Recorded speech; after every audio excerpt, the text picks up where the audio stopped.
What can I do when my child will not respond to discipline?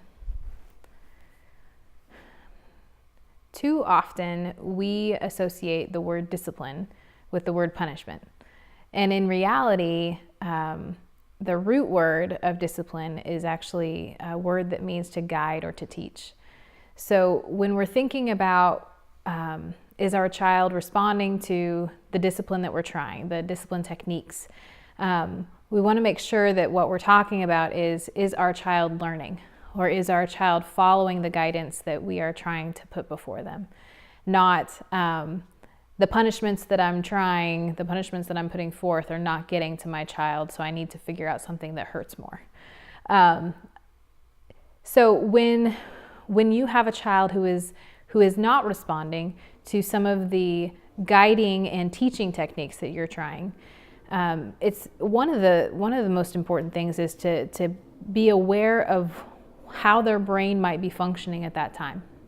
So you're going to take into account the cognitive development that they're at, their developmental age, and also if there's anything that has happened to them in the past that might have slowed down some of the understanding, or what I'm talking about is sometimes with our kids who have early complex trauma have a hard time linking cause and effect. So logical reasoning can be either offline or very delayed.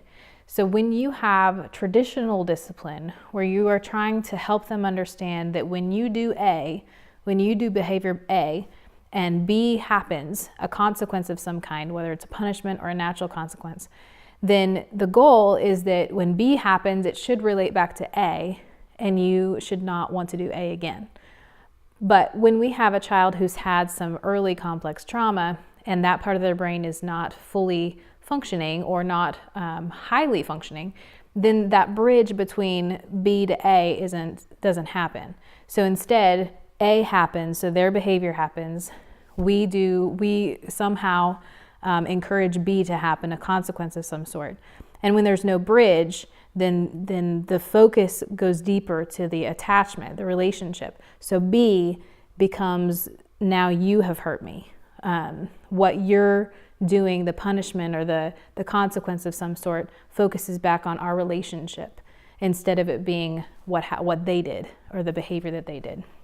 So the whole learning perspective, what we're trying to get them to learn about that behavior, just doesn't happen. We need to be very aware of what our child's history is, where their brain might be, what might be a little delayed in their cognitive processing, and also, are some of your techniques not hitting the mark because of sensory processing? Do they have a hard time with auditory processing? When you sit down and you're trying to verbally teach something, is that not the way that they learn?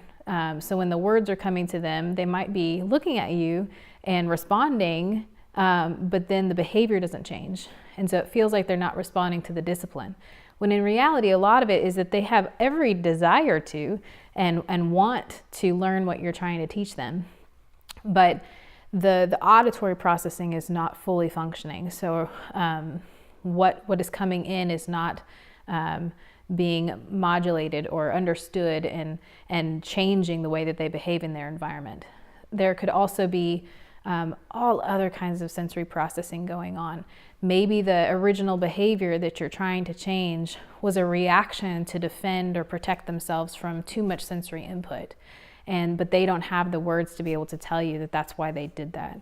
So when you're trying to say, don't do that behavior, but you don't understand that the behavior was actually their body urging them to do it because of sensory, then that's a really hard transition for a child to then not do something that their body is urging them to do to be able to feel balance or at peace. It's kind of like if you're very thirsty and you are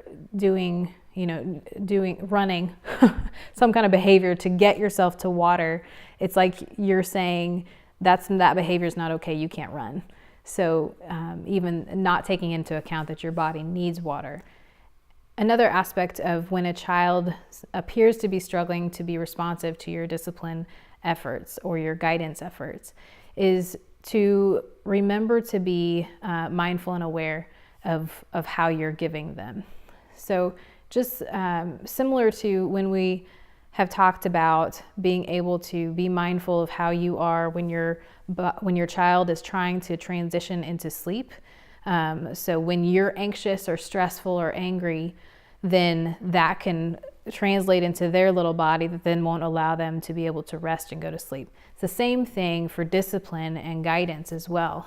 If you are upset or angry or aggressive or yelling or speaking very loudly in any way to a child who has experienced early trauma, or a child, just any child, their natural reaction is going to be what we call a downstairs brain reaction. What that means is it's more of the emotional reaction to aggression instead of the upper brain, which is a more sophisticated thinking, where you can take what's being said, be receptive to it, process through it, and come up with a good conclusion. The downstairs brain is not that sophisticated. It's much more of I detect a threat of some sort because there's aggression, there's a loud voice, there's angry eyes coming at me, so I'm going to push back and defend myself.